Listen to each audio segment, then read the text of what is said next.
Hey, Coach. Talk about the defensive effort tonight. And you held the team that's averaging 100 down to 70. I know people were missing for them, but just your guys' defense all night seemed to put them in a really bad spot. Yeah. Give all the credit to Landon. It's his game plan. Like I said, my assistants are brilliant.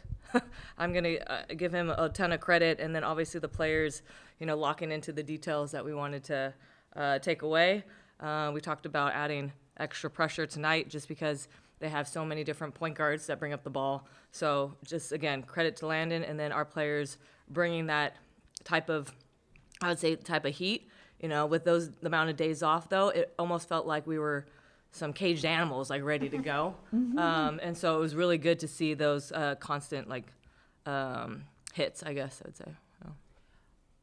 Just elaborating on that specifically, how well your team did defending the three-point line. What specifically do you think worked so well as far as Landon's game plan?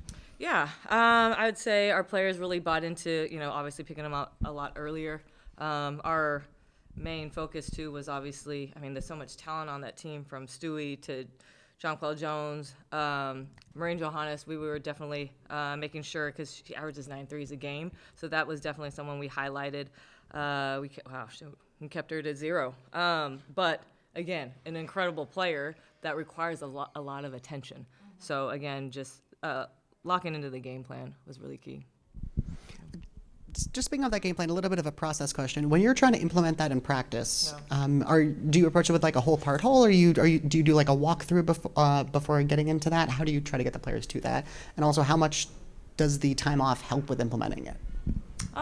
The time off I thought helped just because we did not have a good showing versus Chicago. So a lot of film sessions of a lot of accountability. Like when we watched it back, the players were they're actually just calling each other out, which was really good. Like I said, when you bring back players from last year, then you have these hard conversations that are a little bit easier.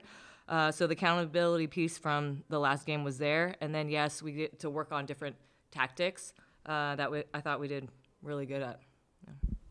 Hi. What was the biggest difference between the team that you saw play against Chicago last week and the team that showed up tonight? Yeah, a team that showed up. Literally.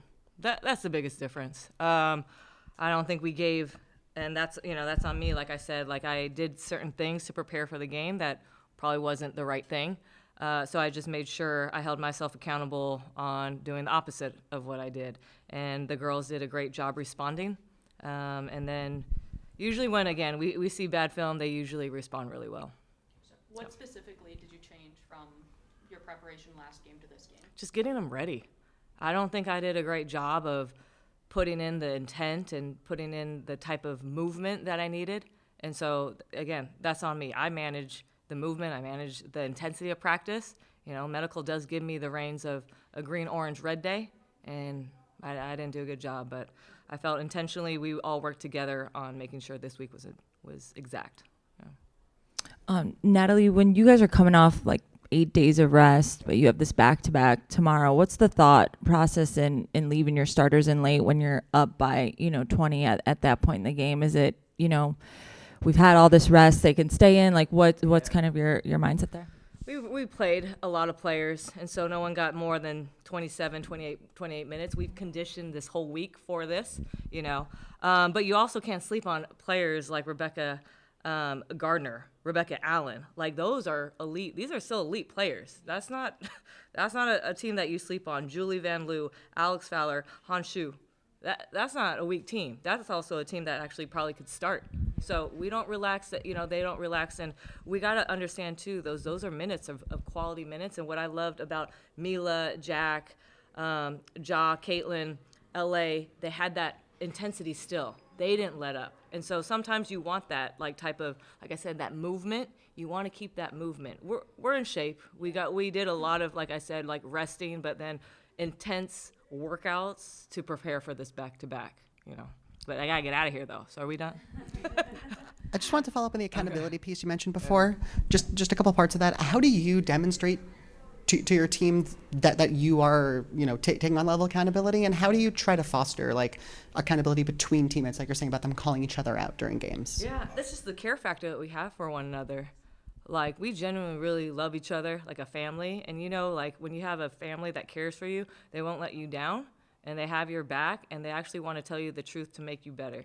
We have all that already instilled from, again, the layer of being from last year, and then bringing in players like Gabby and Kia who they don't mind that tough love. So it's them, it's the relationships that we build.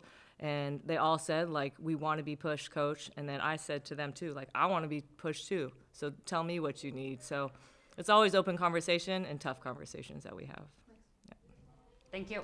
Thanks, you guys. Appreciate it. Thank you so much.